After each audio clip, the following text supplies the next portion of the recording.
We're gonna, okay, excellent. We got the recording started. We're gonna do this pretty much kind of focused on us, the authors, our books, what we have to share, what we think our message is that we're, putting out there in the world. And we're going to each of us be talking a little bit about our books. I want to first have let's remind everyone that everyone is in their own place in this constellation. Everyone is on their own place on their journey.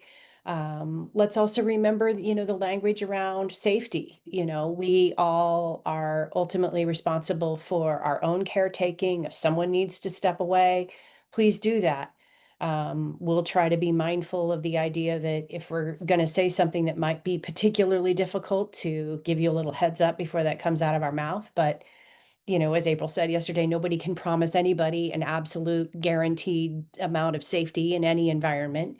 But, we hope that we'll be able to bring a diversity of point of view and experience and create an engaging conversation that you'll all find valuable. So we are originally, they had planned on 5 authors. We unfortunately had Jackson Tekaroost, who was unable to join us due to a family situation at the last minute. So there are 4 of us, and we are myself, Jean Widner. I am a board member of AKA and credit this organization with a great deal of my own personal growth and information and education and emotional well-being. And I'm also the author of The Adoption Paradox. You're going to now hear from Sally and from Linda and from Doug. And so why don't we each take a minute or two and introduce ourselves in the order of presentation, starting with Sally. Yeah, well, first of all, thank you so much for having me here. It's been an excellent conference so far. I'm Sally Ankerfelt. I am an adoption coach from Growing Intentional Families Together. I also am a retired Lutheran pastor. And Gail Swift, if you can wave, Gail, Gail is my co-author of this book that we'll be talking about today, which is Reimagining Adoption: What Adoptees Seek from Families and Faith. We are both adoptive parents. Our organization is dedicated to the trispective, we call it, approach. And so we have in our organization adopted people, a birth mom, and adoptive parents. And so we're going to bring the voice of several people into the room, hopefully, when I talk about our book. And so I look forward, very much forward to talking in just a minute. Wonderful. Linda. Okay, thank you. Thank you, Jean. I appreciate it. I am so happy to be here. This is my second year of joining the conference, and I was so glad to meet and know some of the people from AKA, and they've really helped in my education too. So I'm Linda Sexton, and I'm the mom of 2 adopted children who are now 27 and 31 years old. I started my journey over 3 decades ago, and at the time I was fully committed to open adoption, with admittedly not having a clue as to what that was going to look like.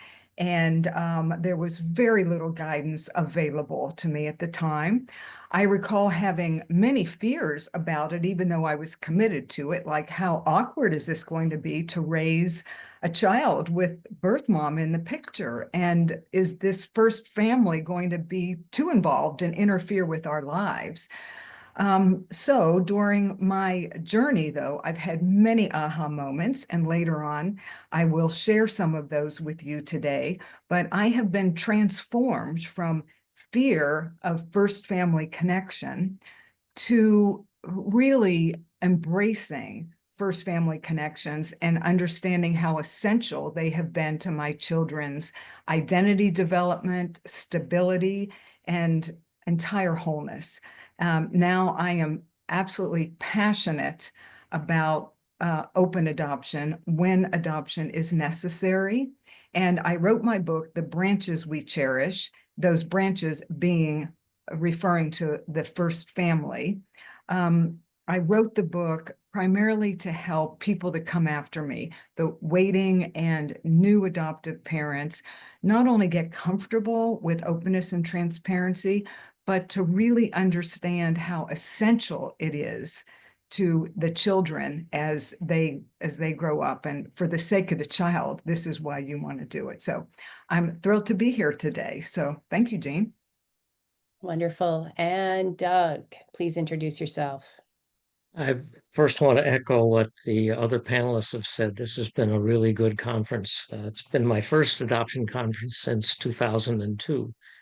So I'm Doug Henderson, retired clinical child psychologist and professor of psychology. My adoption within a few months of my birth in October of 1946, that is, was closed. And I wasn't even told I was adopted until I was around 12. For the next 12 years or so, I was a living example of the concepts of repression and denial. Kind of Alfred E. Newman, What Me Worry, for those of you that remember Mad Magazine. You'll learn more about my search and reunion when I talk about courage during my presentation. My book title is There Are More Like Me, Search, Reunion, and Synchronicity in Adoption. That first phrase of the title, There Are More Like Me, comes from a free writing I did the night I first met a birth relative. That was a half sister, and that was in 1983. That experience was certainly a connection. And when I wrote the book, I consciously meant that phrase to refer to the genetic mirror that I had met for the first time that night. But recently, a birth mother friend who read my book thought that I meant other adoptees were others like me. And after attending the conference yesterday, I'm reminded I think she was probably in part correct. So I'll pass it on. Thank you. All right. Thank you, Doug. Okay, well, I think this is going to be a really exciting panel here. So if no one has any questions, I'm going to let Sally kick us off here and let us dig in and learn from her sharing and her wisdom in her course of her book. So, Yeah, thank you, Jean. I don't know if I said the title of the book. It's Reimagining Adoption: What Adoptees Seek from Families and Faith. Um, when we were in that little small break time there, waiting for this to start, somebody said something that I just had to add to the presentation that I'm going to give, and that is that adoption knowledge is so important, but it can hurt. And I think that I was like, oh yeah, um, this this can be a tender topic for people, the topic of faith and adoption. And some of the things in our book can be hard to hear, and others, though, too, hold so much promise. And so we, Gail and I, we really wanted to blend those two things into the book. Gail grew up as in the Catholic faith tradition, and she was active for many years. And as I mentioned in my introduction, I was an ELCA Lutheran pastor for 30 years, served different congregations. My last one was 15 years in the city of Minneapolis. So both of us have a context and an experience to draw from as we wrote the book. But we were very aware that we are adoptive parents, and we do stand outside the experience in some ways. And we talk a lot about that in the book. And there might have been a danger that we would center ourselves in terms of what this book was about. So we wanted to make sure that the adopted person and birth first families had a say in the book. So we started out by sending out a survey. And Gail, weren't we amazed at the response that we received and how people were so willing to put their emotional energy into their response? And we could also see the emotional risk, is what I would call it, because we did offer people to remain anonymous or to just put their first name and last initial or however they wanted to be noted if we used their quotes. And many of them wanted to remain anonymous, and that gave us some really good information about how hard this is to speak about the church. And we're going to speak about the church as in the Christian church, in this context. So I can't emphasize how much to say that the church holds a great deal of power when it comes to adoption, and it holds a lot of power too in the fact that the church has mingled and intertwined itself with American legal adoption. So, as I mentioned, I was an active pastor for years, and I remember being charged with bringing God's word to people every Sunday in the pulpit. And I don't think I was took that seriously enough for a long time, what that really means. But it's become clear to me over the years that um, we people, meaning all of us who might be coming to a worship service, we look for a word to help us. We want to have people help us, or God in this situation help us make sense of our lives. We want people to help us get through our life. So if you think of all the people who out there in the pews on Sundays, or the people on their screens who tune into a worship service these days, even after COVID, can you imagine the impact that the interpretation of scripture might have on millions of people on one Sunday morning alone? I mean, who gets that kind of opportunity, really? Um, so what kind of impact, this is what Gail and I were wondering, have these interpretations had on the adoption community? What kind of impact have what the pastor preaches on a Sunday, or what the Sunday school teacher teaches on a Sunday? What kind of impact does that have? And I might add also, or other organizations that are sponsored or have been birthed by the church, like social service agencies. What do they promote about adoption? First families, birth families, adopt people, adoptive families. These were some of the questions that we sought to answer in our book, and I want to touch on them in a brief time together here. And they were questions that we suspected we knew some answers to. So here's the first thing we discovered. Despite often good intentions, at best, the church has not been aware of or ignored the impact of our beliefs and our practices around adoption. That's at best. At worst, we, the church, have denied the impact, or we have even refuted the claims that we have heard. We've just turned a blind eye. Um, so before I go any further, I also want to add that Gail and I realized that because the church has had and still does have the capacity to have a great deal of influence in the adoption community, it then means that it can have that same great deal of influence and capacity to use it to reimagine the message that we're giving, so that the message that we give and the practices we hold, so that they attune to the complexities of adoption, that they acknowledge the grief and loss in adoption. And we're going to say that the reinterpretation really does start in the pulpit. And when we share an updated narrative in the pulpit and in our Sunday school rooms, we can shift from a siloed perspective that centers on the adoptive parents primarily, to a narrative that centers the adoptee and their genuine needs. So, reimagining adoption, the book is an invitation really for the church first to change and to evolve. It's educational because it points out the things that we have misused and misinterpreted. And most importantly, it also is an opportunity for people to listen to adoptees and first parents, to hear what their experience has been with the church through our surveys. So, given that, um, our book starts with an apology. We knew it needed to start with a full apology, and that's where I want to start today.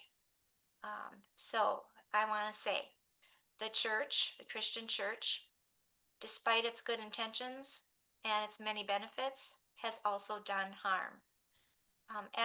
With regard to white denominations, we in the white denomination group have mingled a white American exceptionalism message with scriptural interpretations that have harmed many adopted people, people who have come from other countries, and many who are from non-white races and cultures, and many people who cannot pass as white.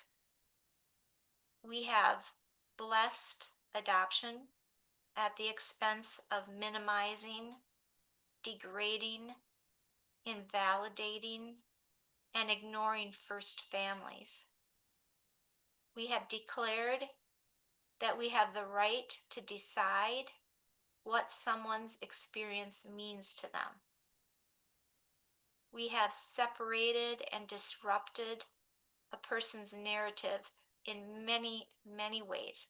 But one way is by ignoring the pain of adoption, and another way is by promoting adoption as better than remaining with families of origin.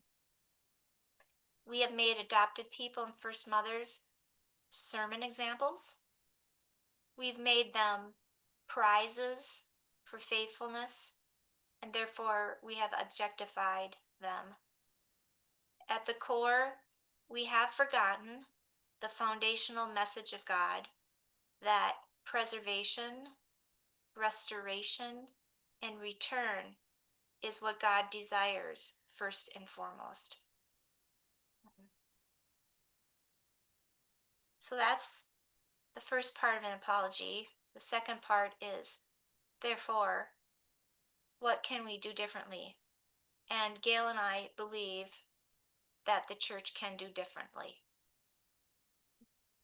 Here are some things we can do. We can serve the whole adoption community and not dismiss one over the other. We can stop placing adoptive parents on a pedestal. We can stop making examples of people. We can start to incorporate new practices within our congregations and other church organizations that recognize everyone and allow people to shape their own story. And for me, this book is also written out of love, because I have seen and I see how the church has so many practices and core beliefs and opportunities that really could be used as a support to the adoption community, especially adoptees. They can be used as a source of listening and healing.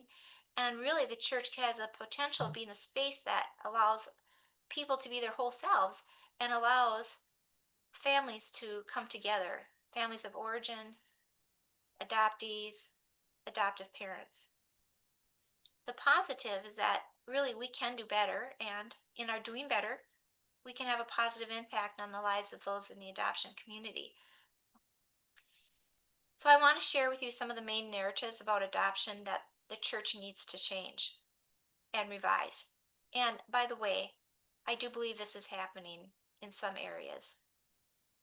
I want to start with one of the quotes that one of the respondents had given us. This is a quote. A big problem in the church is that people who have no experience with adoption are talking about it like they are authorities. They're not. Only people who are actually adopted can accurately share the good and the bad. Unquote. So here are some of the narratives, and some of these are really scriptural. One of them that we want to challenge is it's God's will, or God chose a specific child or specific family for a child. Therefore, it was meant to be. We were meant to be.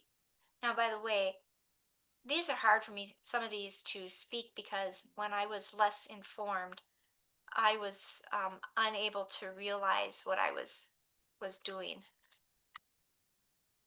I see that my battery's running low. Just a minute, please.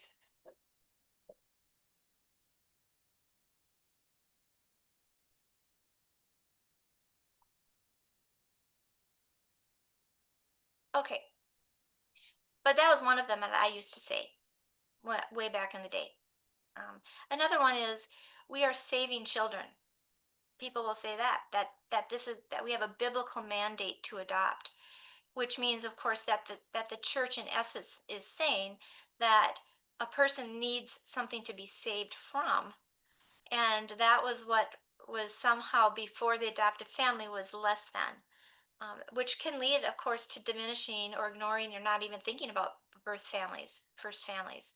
This can lead to feelings of shame around adoption for both adopted people and first families. Another narrative that we promote sometimes is, well, we're increasing the members of the kingdom of God. Another one is adoptees should feel lucky. Um, Another one is the U.S. is so special and can give people a better life. And we know more in the church than other people do. Another one is the church can tell you what your adoption experience means. So the church really can use the power now to realign these messages. And in the book, we detail more we flesh out those messages. Um, the first thing we can do is promote and put resources into place towards family preservation. We had a lot of respondents who really talked about this. Here is another quote: "Help the mother and baby where they're at. Don't help yourselves to her child." Another one is, "Stop creating adoptees. Support the families where children are at. Stop condemning women who fall pregnant and the resultant child." Another thing we can do is center the adopted person and their needs. And again, here's another quote: "Faith communities can better address the adoptee experience by educating their congregations about the trauma that is experienced by babies and children when separated from their natural families." Another thing we can do is honor the adoptees and first parents' experience and their understanding of what happened to them. This was a really powerful quote. I quote, "Absolutely stop telling society that adoption is God's plan, especially in telling a birth mother that. Stop telling people in society that adoption is so beautiful. It's not. It's painful and full of trauma for thousands of adoptees. People need to listen to the voice of the adoptee because that's the only voice that truly matters." So we can stop speaking for adoptees and first parents. Like we can stop saying, "Oh, adoption is God's will." We can re-examine a lot of our theological assertions that glorify adoption. We can review language about adoption, the way we speak about it in the church. Stop preaching, of course, the idea that the USA is exceptional. And we can begin to include adoption constellation and trispective, we call it the three view, of in our rituals and curriculum and Bible studies and more. Those are things we can do, and we can do them really relatively easily. You know, yesterday, April Dinwiddie, she said, "We weren't meant to be together," and I think she was referring to the Adoption Knowledge affiliates. Uh, but I put that down too. It resonated with me in the church context. I think that the church has supported the American secular notion that the adoption community, the people with highly impacted by it, are not meant to be together. That we actually don't have to worry about that. But I think that this book is saying that yes, we need to be together. And we also need to promote first family preservation as a church. I do want to end with an example of what this could maybe look like.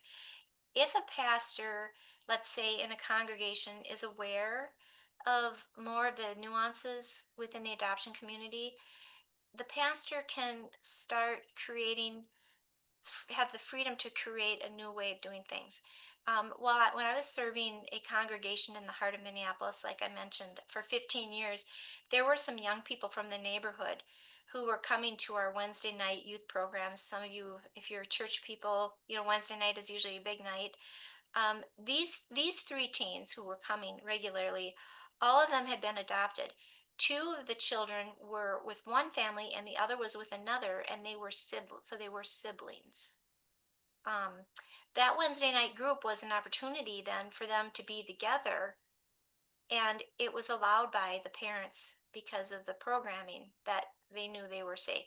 So all three children, siblings, had been adopted when they were either 6 to 8 years of age. I had many years with these young people. I watched them grow up into young adults. I knew of their situation and I tried to help them navigate being in their adoptive families while keeping connections to their first mother. So fast forward, this is just a few years ago now. During COVID, I had already retired, and I got a phone call from one of the families that one of the young adults had died tragically. And would I do the funeral? Well, of course I would. I would do the funeral. Now, some of you know funerals require a lot of planning. At the funeral home, I sat with the adoptive parents, and when we were there, they received a desperate phone call from the first mother, and she was asking if she could not only be a part of the decision-making process for the service, but could she please be someone who could sign the paperwork too? You can see how what it was. I was just like, wow, I can see why she would want that. She just really wanted to be and needed to be intricately involved. Well, the funeral director right away stated that this woman could not legally sign the paperwork, which was just crushing to her. And then also he said, and really it was up to the adoptive parents to decide how much they wanted her involved. So you can kind of see the American adoption framework coming into this funeral preparation.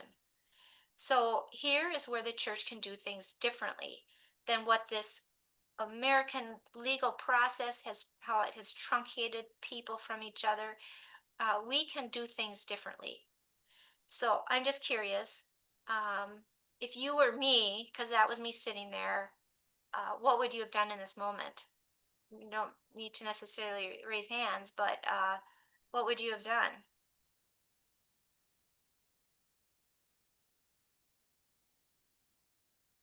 Well, I suggested to the adoptive parents that we have the first mom. Now, she's not on the phone anymore, by the way.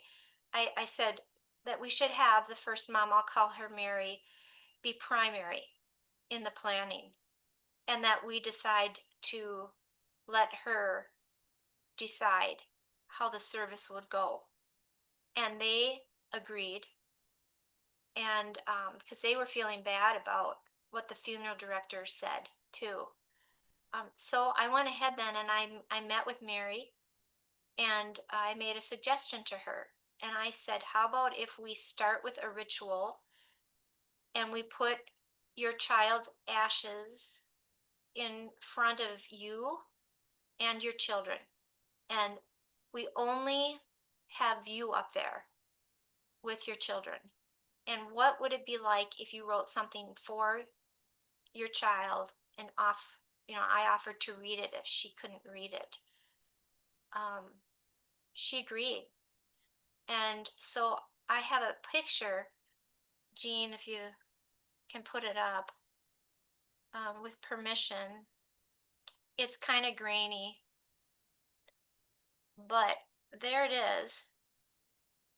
So Mary has her hands on the box, the urn, the remains, and these are her children.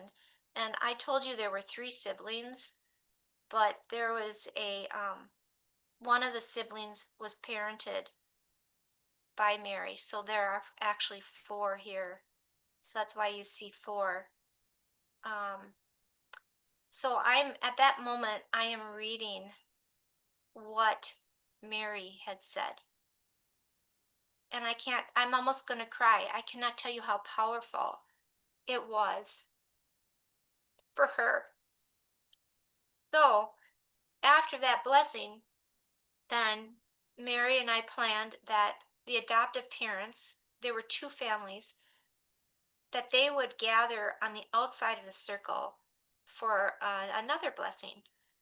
And it would be symbolic in the sense that they were visually outside of the primary circle of adoption and they were supporting the original family. And so These, I think, are the kinds of ways that the church can stand for the adoption community. We don't have the same rules. We don't have to go by the same rules of everybody else. We can recognize, validate, nurture relationships as much as we want to. And in the book, we have other rituals, baptismal rituals that you can do, or dedication rituals that you can do that bring in everybody in the whole triad.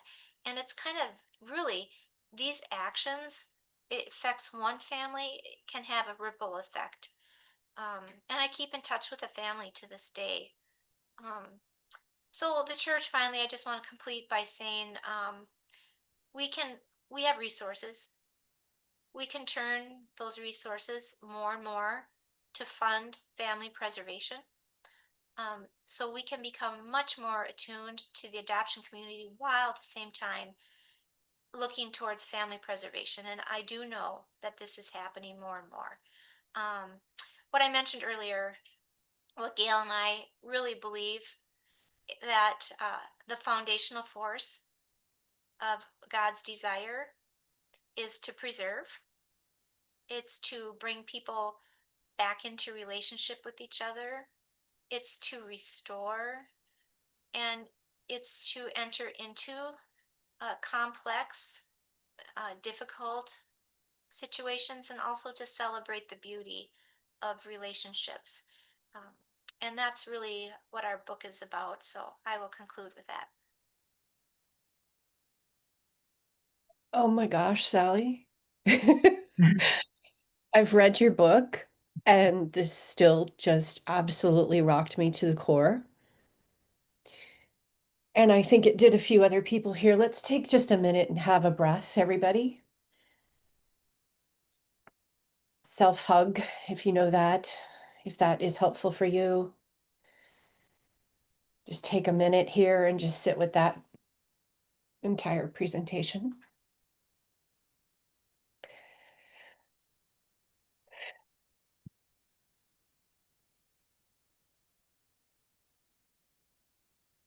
Allow ourselves to center. So much wisdom in that. Okay. And now let's welcome another adoptive mother who I also admire greatly. As she talks about her book, please welcome Linda Sexton.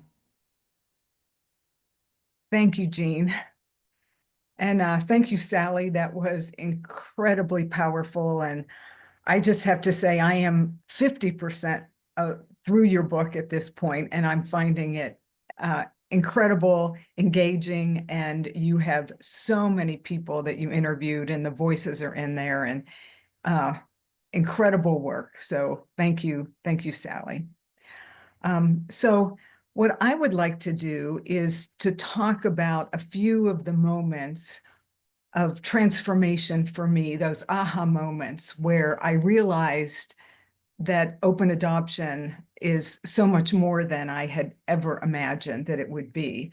And actually, the day that my oldest child, Finley, who's going to be 31 next week, was born, was a real awakening moment for my husband and I. So David and I were sitting in the hospital near the delivery room, just waiting for news. Birth mom Jenna, of course, was in the delivery room, and Jenna was very fortunate that her mother was with her. They didn't have a great relationship, but her mom showed up that day, and that was wonderful. And birth father, Michael, was also in the room with her. And after a very, very long labor, we got the news that the baby arrived, but the baby was in distress and was whisked off to the NICU. I don't recall who even came in and told us that, but that was the only information that we got. And we sat there alone, just the two of us, hoping for any news of the baby and of Jenna. And hours went by. And finally, a kind nurse came to us and said, look, we don't have permission to talk to the two of you about this baby or the birth mom. Nothing we can do. You guys might as well just go home.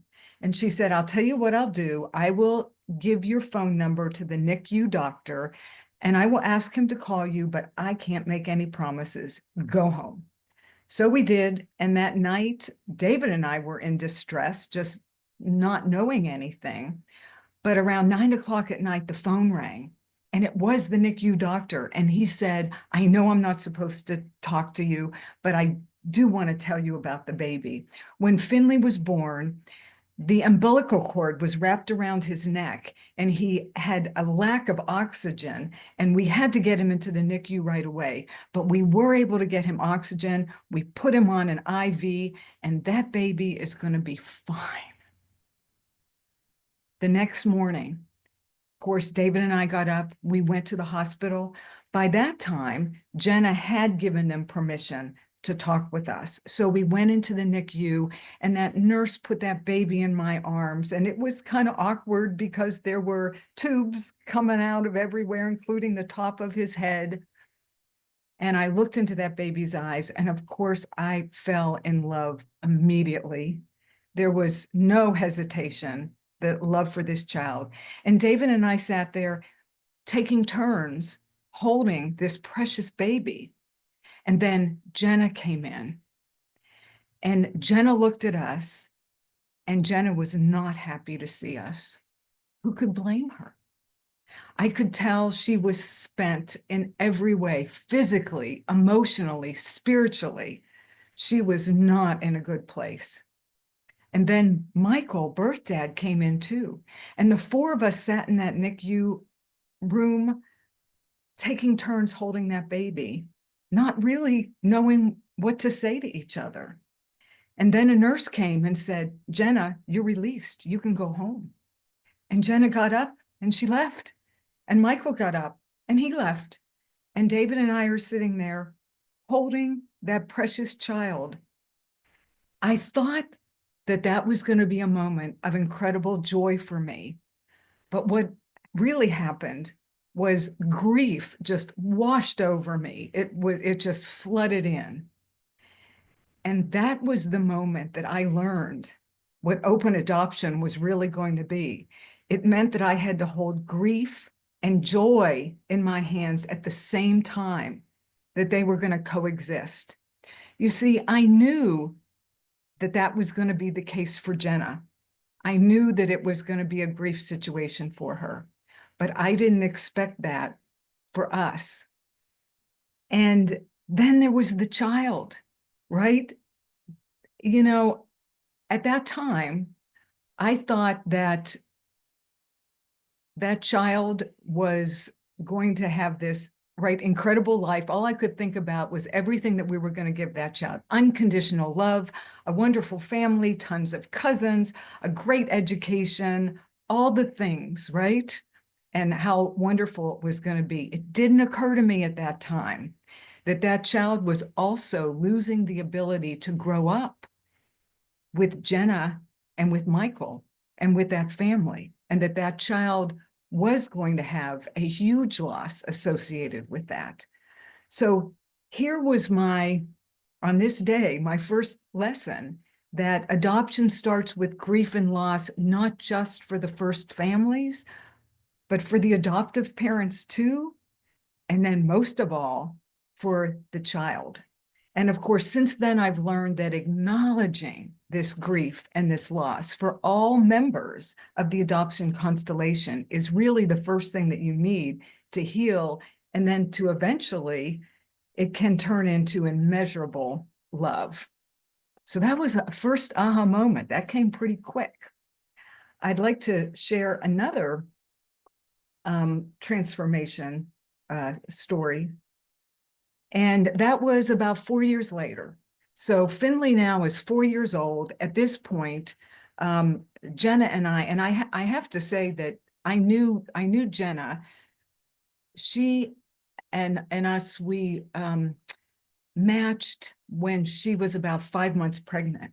So that was another reason why it was so surprising to me that she was not happy to see us at the hospital, because we knew her. We had lived in the same city, and we had connected, saw each other about once a month, talked to each other a lot. I grew to love Jenna. I knew Jenna. I loved Jenna. In fact, I felt like I wanted to adopt her too. She was 17 years old when Finley was born. But when Finley was 4 years old, Jenna had moved to another city and she was engaged. And Jenna called me and said, Linda, can Finley be in our wedding? And I hesitated and I thought, is that a good thing? Is that something we should do? Is it going to be good for the baby, for all of us, for the child? But we went ahead and said, yeah, that probably makes some sense. So during the wedding ceremony, they had the whole party up at the altar area, including Finley. Little Finley was standing there, and David and I sat in as far up as we could in the front of the church, and I could see Finley. And all of a sudden, his lips started quivering, and he was about to cry. And he looked at me and I looked at him, and he, in the middle of the wedding ceremony, jumped off the riser and boom, boom, boom, boom, boom, came right and plopped down on my lap. And at that moment, I knew that, yes, I am Finley's mother, but Jenna is Finley's first mother, and there is room for both of us. And that's when I started this mindset of, wait a minute, Jenna is my family, that the first family is family. And I will admit that it took me a while. That was the beginning of that mindset, which is such an important mindset for adoptive parents. And I began to understand that this relationship is a family relationship. And I will admit, Jenna had to remind me of that. A few years later, we had gotten transferred out of state, and I had made plans with my sisters and my mother. And I told Jenna, but I told Jenna a little bit later than I told my family. And Jenna called me out on it, wrote me a letter and said, hey, Linda, you know, you always treated me like family. What's going on? You didn't let me know about your move like you did, you know, your sisters, etc. And that really hit home to me. And that mindset of first family is family, as soon as you get that in your mind, decisions are so much easier. And it took me a while, but I got that. And I will say that during my second adoption, my youngest, Sophie, is now 27. So when we went into an open adoption, I was much better prepared and understood that Sophie's first family is our family. So I just want to fast forward to another transformation moments or thoughts that I've had over this 30-year journey. And that is that in the first family, it is not just the birth mom that's important.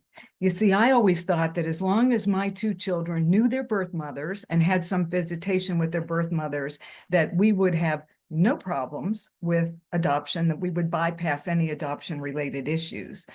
But there is a lot more to that first family than just birth mom and birth dad, if you're fortunate enough to have him in the picture.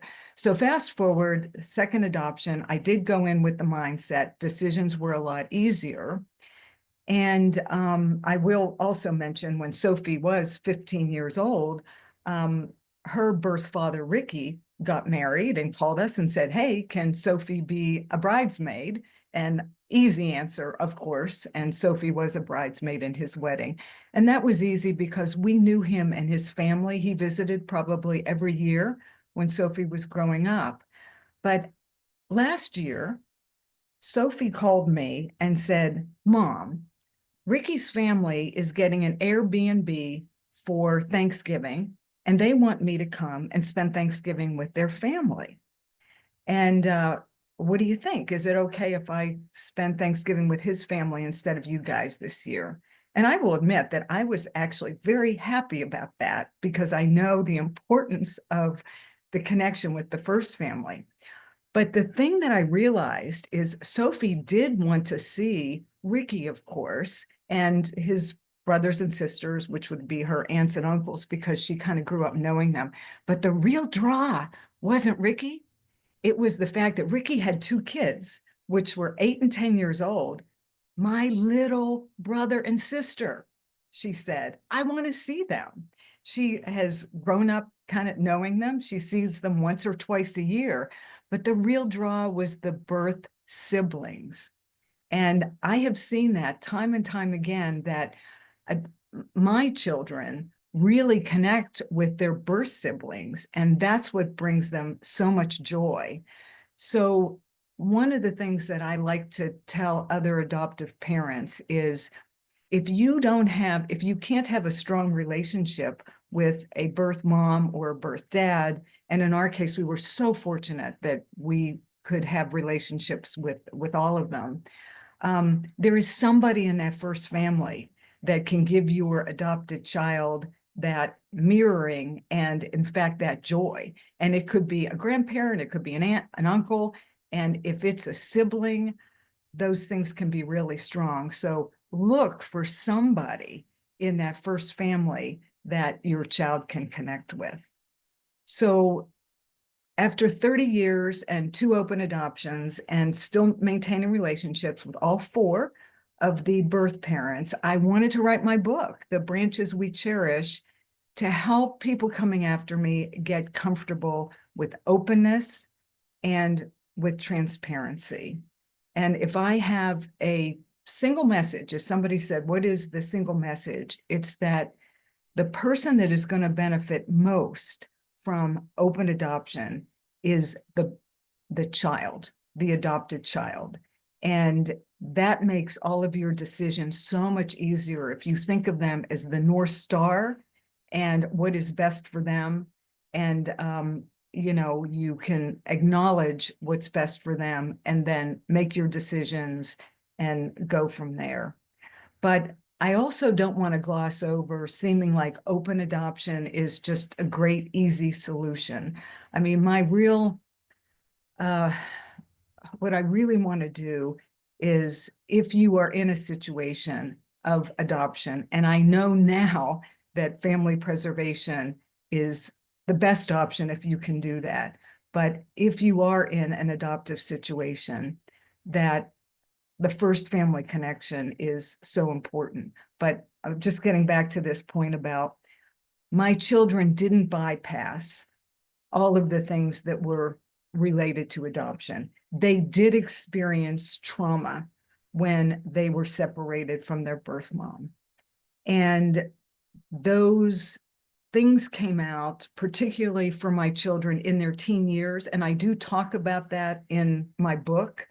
And I recognize now that some of the attachment difficulties and fear of abandonment and unexplained anger, things that I can look back on now and understand where they may have had their roots.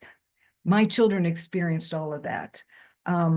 But having been connected with their first families, they did bypass a lot of the pain and fear of not knowing. So I wrote my book with candor about the good, the bad, what I would have done differently. And I did take really good care to include everybody's voices. So I interviewed all 4 of the birth parents.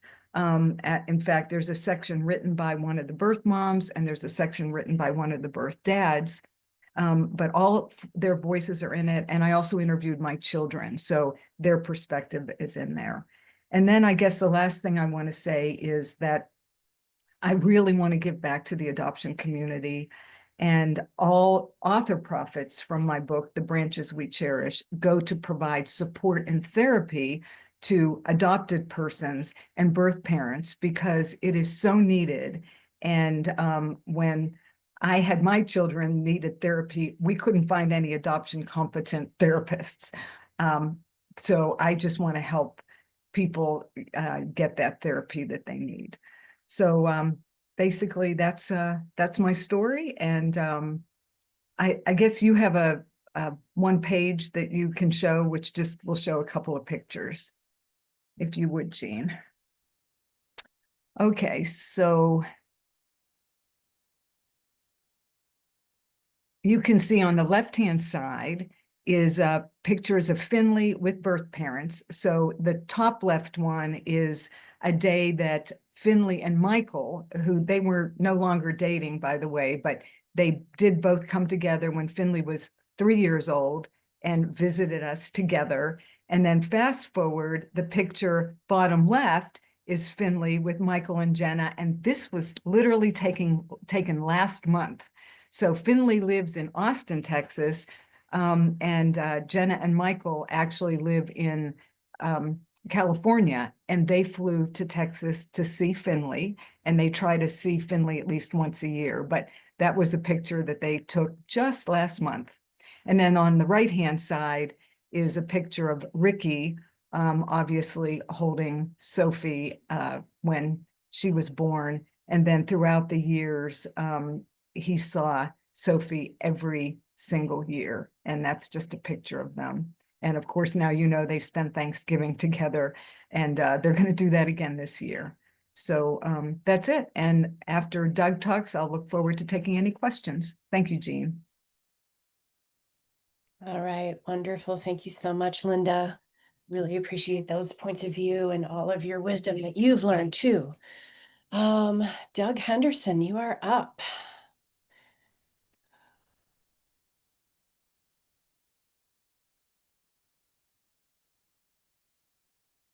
You're muted. We were joking in our foursome before we started that has to be the most, repeated statement in Zoom calls ever. You're on mute. Well, and unfortunately, I was unmuted for the first part of our presentations, and I hope that my paper shuffling didn't cause any problems. Well, anyway, just I find it rather amazing that I wanted to be a minister in high school. And fell away from that when I looked at what the church said, not about adoption, but just in general. I realized I wanted to help people in a different way. So I related to Sally, uh, and Linda's finishing up with the need for more therapy. I ended up being a clinical child psychologist, probably not simply in part because it interested me, but because of my adoption, I think. Uh, And a lot of my research in the last 10 or 15 years of my career was on working with training adoption, or bringing adoption into the therapeutic world. So, um, well, as an adoptee, I kind of wanted to talk about the two uh, uh, topics or themes of the convention, and that is being connected and being courageous. And as far as being connected in my life, I want to talk about the importance of synchronicity in my search. A lot of people may not know exactly what the word synchronicity means, but I think we've all had at least one experience in our lives where, while it was happening or after it was over, we said, how in the world could this have happened like this? It's exactly what I needed. Or we might have said, boy, what happened was exactly right just now. Or sometimes it works the other way, and we say, that wrong turn I made, that was what changed my life for the better. So when we have these things happen, some people think they're just unlikely coincidences with nothing further to say about them, book closed, no further significance. But a lot of people, including the psychoanalyst Carl Jung, and he's the one who first invented and defined the term synchronicity, would say these have deep experiences because they're personally meaning to us. They're more than just coincidences. They're not caused in a direct relationship as most of us think of it. It's just that they seem to happen for a reason. They're larger than just mere chance. And Jung and myself and many others see some higher level of reality at work here. Religious people might call it the hand of God, or some other spiritual explanation. Scientifically based people might describe it as some form of quantum entanglement. That's a term first used by Albert Einstein And that's well worth exploring if you haven't heard of it or don't know about it. Einstein called it something else. He called it spooky action at a distance. And it's probably both or maybe neither, but I think it's an aspect of our universe we just don't really understand yet. So, and I personally, I think you can be both scientific and religious, and I'm comfortable with both explanations. Synchronicities, as I mentioned, can occur when past things suddenly come to awareness and we say, wow, or it can occur as it's happening. So a couple examples of past events in synchronicity in my adoption search. When I found my birth brother, Keith, it turned out we have the same middle name, which is Bruce. And it wasn't George or John or Bill or any of hundreds of other common names. It was an unusual name, and it wasn't given to us by our parents in honor of any family members, or it would have been nice if there was a rich uncle, but there wasn't, or any knowledge of the other one's name. It was a closed adoption. But it was surely something that connected Keith and I when we met. On a much more complex level, when we first met face to face, it turned out to be near Java, New York, a small town 15 miles southeast of Buffalo, where I grew up, and 40 miles south of Wilson, New York, where Keith grew up. And that means that Keith and I grew up about 25 miles apart. We all wanted to meet in a neutral and a private place. And Keith and Kathy wanted to meet me before I met their young children. How did we pick Java? Well, it turned out that a high school friend of mine, whose first name is Bruce, had a cabin in the hills of the Java area. And Keith's family also had a cabin within a few miles of Bruce's. So we chose to meet at Bruce's cabin. And those are some of the synchronicities that happened in the past that we learned about only well afterwards. In the present, if we go back to the beginning of that reunion, my wife Susan and I, then she was my girlfriend, wanted to videotape our first meeting. And we rehearsed the video event, who's going to come where, who's going to stand where. And then just before Keith and Kathy, his wife, arrived, the microphone broke off my video camera. And so much for the videotaping. So we met and we hugged and did all those things and looked at each other's faces. And after about an hour of conversation, we decided to drive into Java. Less than 2,000 people there and only one small video store, barely a storefront selling video equipment. They looked at the recorder and it was beyond repair. The microphone was shot. They would have to order one. I explained that we're brothers separated by adoption and we just met. You can't special order it. We need it now. And we were about to walk out, and another employee had overheard the conversation. She said, wait a minute. And she came over and looked at my camera and said, this is identical to the one that the Java Police Department had, and it's been broken for weeks. An officer pointed it into the sun, but the microphone is fine. They haven't authorized repair replacement yet. So if I want to pay full price for that used microphone, she'll take it off, give it to me, and they'll buy a new one for the one that's sitting there. So we were able to continue the reunion in glorious sight and sound. And it worked out that at the end of that, a couple days later, we all went back to Wilson to meet their children, my niece and nephew. The second example of synchronicity happened during the early part of my search. And my book presents a whole other series of synchronicities in New York City. But I found myself at the last ALMA meeting of the 1984-85 season. It was a search support workshop in New York City. For those of you that don't know, ALMA stands for Adoptees Liberty Movement Association. It was likely the first search organization founded by Florence Fisher in 1971. She was an adoptee. So here I am by chance at this meeting. And I walked in and there were maybe 50 people in a large meeting room scattered about, lots of empty seats. I didn't know anybody, so I sat in front of a couple of women, and as I looked around the room and heard them talking behind my back, I realized they were also new, and they were introducing themselves to each other. So I kind of turned around and waited till they were through and introduced myself. One of the two women, as it turns out, was an adoptee, and one was a birth mother. And other people have talked about this yesterday, but this was the first birth mother that I had ever met, at least knowingly. And it absolutely thrilled me that she was there. I'm getting chills now.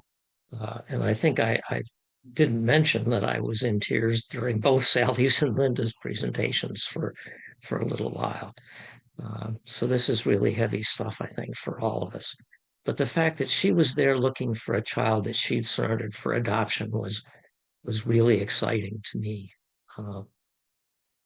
But as we got talking during and after the meeting, I learned that the birth mother had grown up in a city called Wisconsin Rapids. And when she got pregnant, she left her home to go to Eau Claire in western Wisconsin to give birth to her child. And at some later time, the child was surrendered for adoption, and she moved to the New York City area. Now, Stevens Point, where I still live, is over 1,000 miles from New York City, but it's 20 miles from Wisconsin Rapids. And here we are in New York City meeting. The other good news about that meeting, the best news for me, was I got help in liking and locating a subject, likely birth mother. I made a phone call, and to my amazement and delight, that same afternoon, I talked with my birth mother. There'll be more about that if you choose to read it in my book. But even more amazingly, in terms of synchronicities, when I came back to Stevens Point, I then started my own search and support group because my experience had been so growth producing already. I met the leader of the Eau Claire group and talked to her about the birth mother I'd met. And through that connection, the birth mother found the child she'd been looking for. And that was really what started me in my search and support career. Final example of being connected before I move on to courage is what we're doing right now. As I've mentioned, during my early years in the adoption world, I worked with Alma, and I formed my local search and support group. Then I became involved at the state level where there was a search and support group, and we joined that group, and I was ultimately president of the 7-chapter Wisconsin group called Adoption Information and Direction. And I don't know that you can see it, but Sally had a triangle pin or a triangle in the back, and we had a triangle pin also. Ours said truth, honesty, and adoption. But I moved from there and worked also with the American Adoption Congress. The loss of many in-person support groups, including all 3 of those that I just mentioned, has been a significant challenge in the world of adoption. The rise of the virtual internet group was capped by the COVID pandemic and co-founded by all the general changes in society. And at 79, I've been called far worse than an old fogey, but I'm certainly glad that this conference is happening. And I still believe there's a lot of value in face-to-face, real-life connection. I really hope we don't lose that as society moves ahead. So I'll move on to the value of being courageous now, and I'm going to talk about the importance of alcoholism and sobriety in my search and my life. Now, I'll be spending less time on this than I did on synchronicity because sadly, many of us in the adoption world are already familiar with this issue or with other substance abuse. I only drank once in high school, and that time I got falling down, passing out, stupid, blackout, drunk, and throwing up too, by the way. I've since learned that was not a very good sign because the scientist in me found out that it's highly predictive of future alcohol problems. Once I got away from home in college and in graduate school, I hadn't learned that yet, and I drank frequently and irresponsibly. And it continued through graduate school, after my PhD, through 3 months in the Army, my first job at a children's hospital, and then for 2 years into my second job as a university professor. Drinking, drinking, drinking, and it was getting worse. In 1978, at 31 years of age, I realized if I didn't stop drinking, I was soon going to stop living. Likely it would be in an auto crash. And if I was lucky, I'd only take myself out. If I wasn't lucky, I'd take a family with me. I own someone else's. So in 1978, for the last time, I quit drinking. By early 1981, after nearly 3 years of sobriety, I was beginning to say to myself, come on, Doug, have a drink now and then. It's not going to kill you. Then in the spring of 81, I got testicular cancer, and I had my surgery at a teaching hospital where students from all areas of medicine practiced taking histories with patients. I realized all the information that I had that I couldn't give because all of those pages that were turning were blank because I had no answers. I couldn't remember anything about my life before I was 5 or 6, and I had no history. It took me 2 years after that, during which my first marriage fell apart, which is yet another adoption issue, to fully realize the importance of those empty spaces. The realization opened the door to wondering also about the social and psychological history I'd been denied.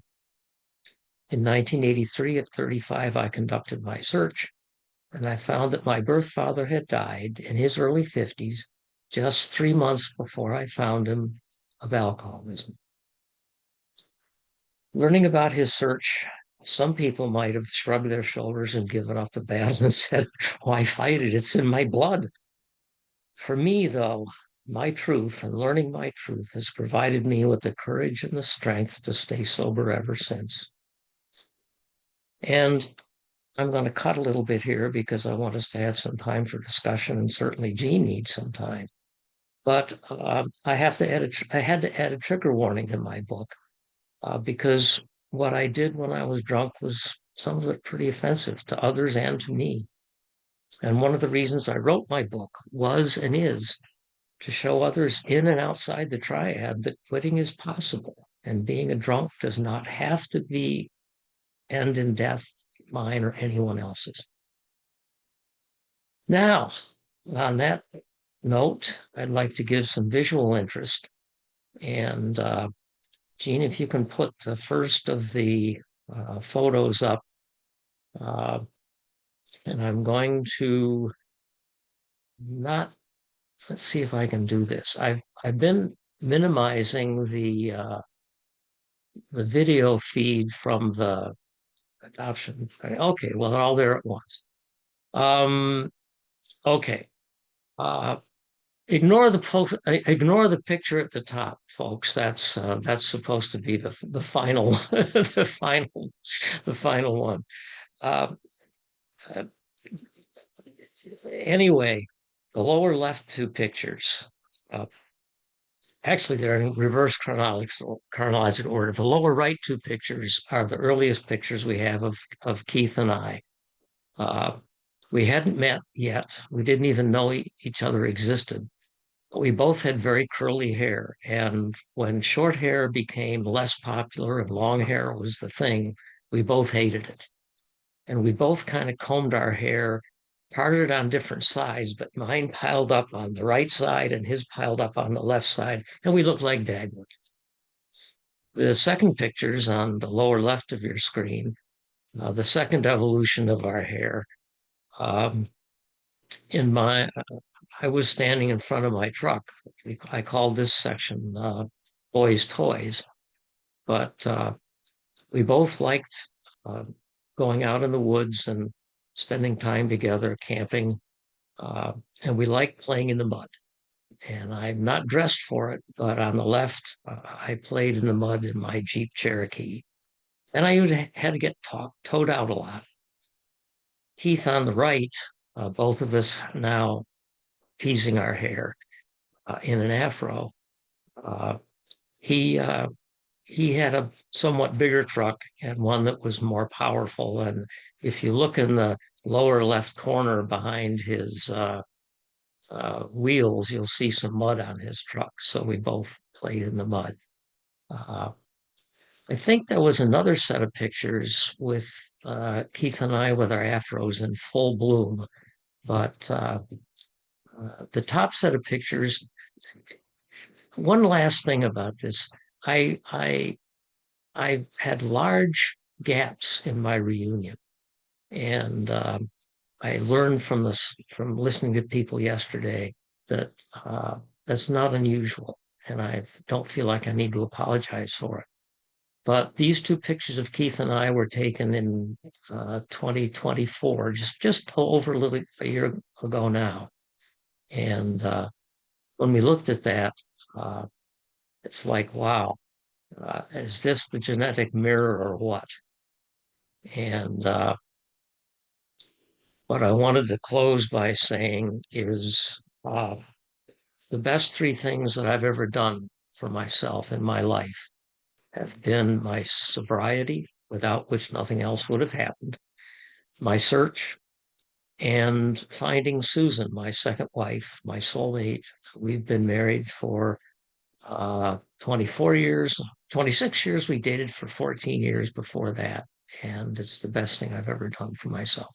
So with that, Jean, it's up to you to finish up. All right. Thanks, Doug. Yeah, so I'm also an adoptee, born in 1965. I am a domestic baby scoop era adoptee with that typical story. My mother was uh, sent halfway across the country to have me at a Salvation Army hospital. And I was adopted by two wonderful and loving adoptive parents, George and Marion Kelly, who raised me. I give them full credit for raising me with what was overall a very healthy perspective. Um, I find it interesting that, Sally during her talk, which also gut punched me and had me tearing up. I was not raised in a religious household, but I still heard those messages. They're just so darn infused into our culture that it just doesn't matter. And so that's why I think her work is so very necessary. Um, I wrote my book, The Adoption Paradox, because I really felt like all three sides deserve their story. I am a very, very, very recently awakened adoptive person. I did not even ponder searching for first family until 2020. I literally sold myself the mantra, the idea that I didn't deserve to find my first mother. I literally kind of, and I mean, this didn't come from my adoptive parents. In fact, um, when I would occasionally do that thing that most adoptees have done at some point in their life, where they hurl the insult, I'm going to go off and find my real parents, or I'm going to go off and find my real mom, most specifically. My father always responded with, "Great. I hope you find her. I'd love to meet her someday." Which was wonderfully openly gracious. I can now see as an adult. As a kid, I was pissed because, of course, it took all the air out of my threat. Um, but I can genuinely appreciate it now for just how unafraid he was. And I wrote a phrase down earlier. I don't remember who popped it into my head or how it came there, but what we fear, we seek to control. And I think that's the very nature of this whole thing, just as April has said, like, we in this constellation were not all meant to be together. We were not meant to be hanging out, talking about our stories, sharing our shit. We were not meant to be together. This, sort of ancient system that got put in place here in America and, the 19 teens that is still largely carrying forward was built upon those values and values of of that time.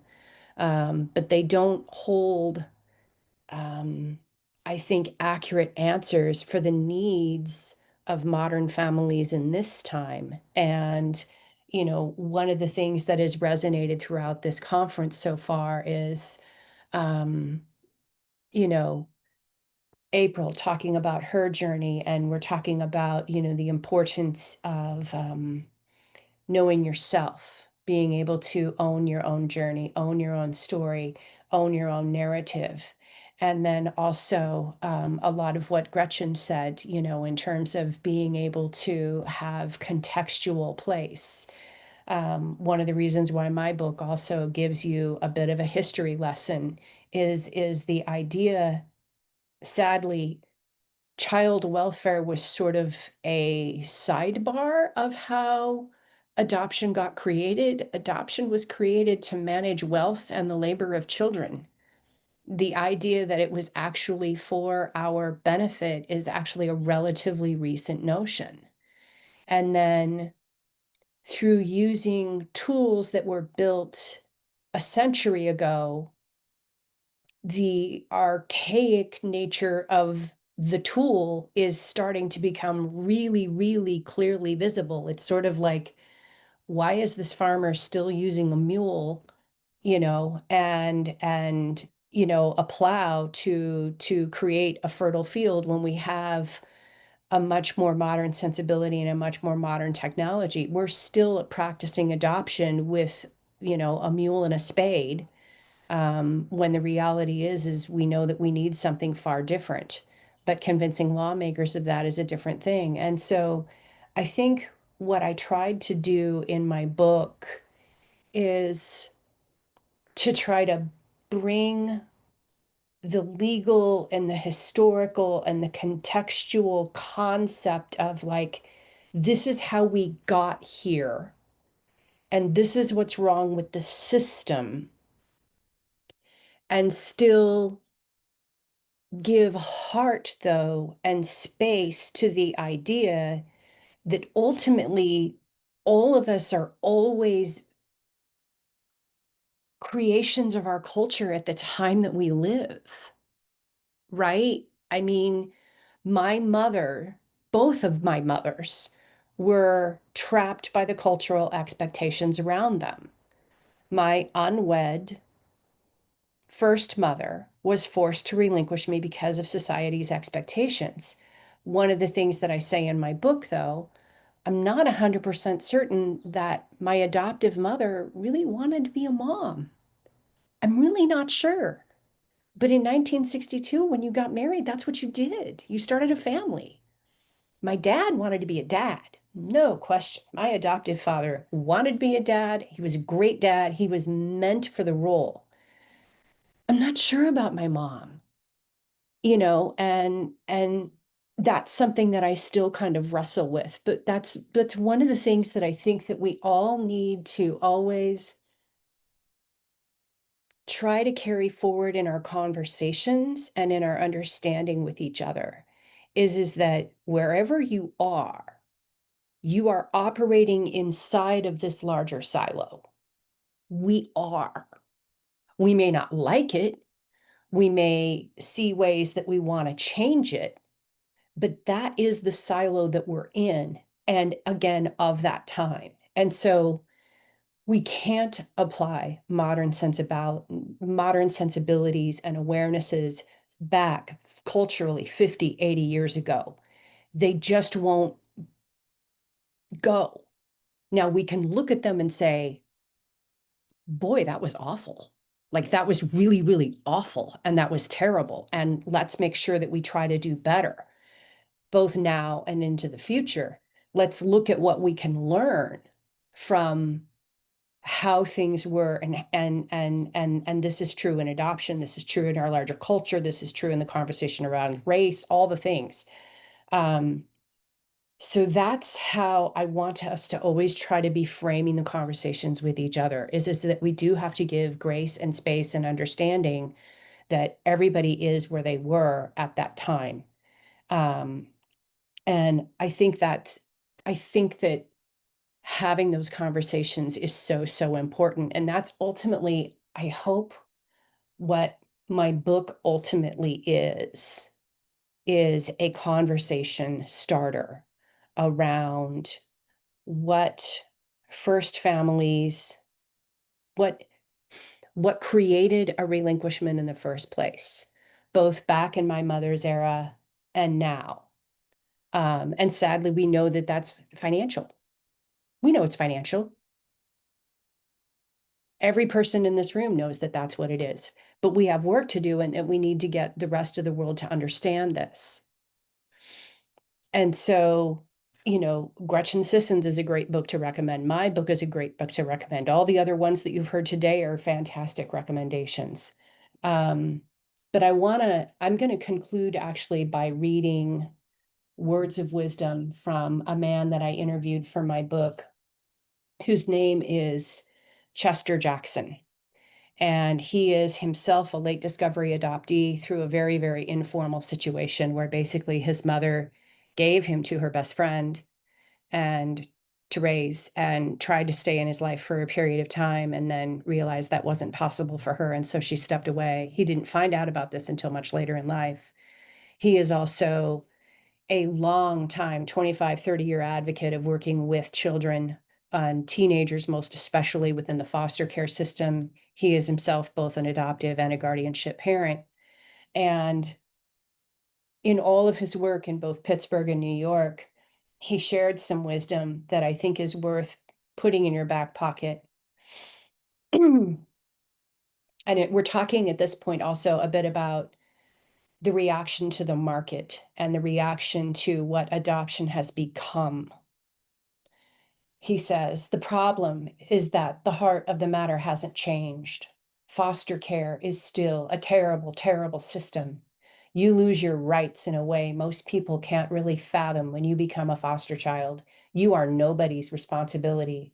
And that's not only a psychologically terrible place to be, it's also a dangerous place to be with children. That calls into question the whole adoption industry and its transactional nature. Where are kids coming from? Is it taking advantage of people in their most desperate times? These are all social problems, and at some point we're going to have to come to grips with them. We'll never do right by it until we're willing to actually look at the causes where people are thinking about giving up their children, or the causes that led to having them taken. It's not rocket science, and it's not witchcraft. We don't have algorithms and all that stuff. We have to do what mothers in particular have done for generations. We have to care for children the best way we can, and it's not always going to look the same. The word adoption is not the problem. Guardianship, foster, kinship, whatever you want to call it, as long as you're going to do the job, and the job is to be the parent, I don't care what you call it. But adoption is not the problem. The word is not the problem. That's a reaction to the market. It's really a reaction to this idea that adoption is something magical or something that should be celebrated. Adoption is awful. Adoption is a tragedy. That means that some children live away from their parents, their mother in particular, for whatever reason. That's a tragedy, always. Now, that doesn't mean it didn't need to happen. Adoptive parents need to understand the fact that parenting in this way is buying into the tragedy. Be willing to do whatever you have to do to help your child bear this burden. You can't fix it or take it away. It's one of those things that will affect every aspect of their life forever, just like anything else they might have been born with. Where's the rest of this? There we go. Adoption is not magic. It's an adult making a commitment. The answer is love. It's love, and I feel weird saying that because I've been in so many meetings lately where people have said it. What it comes down to is if I truly cared about you on just a human to human basis, there are things that I would not do. And I'm talking adult to adult. I'm not even talking adult to a child. You have an obligation to parent them from someplace that's helping them. Jean, So, yeah, I know we need to I'm we need so to kick it sorry. open. Yeah. I know. We're I done. am so sorry, everyone. We have to cut this to be able to run our other rooms on time. So, Jean,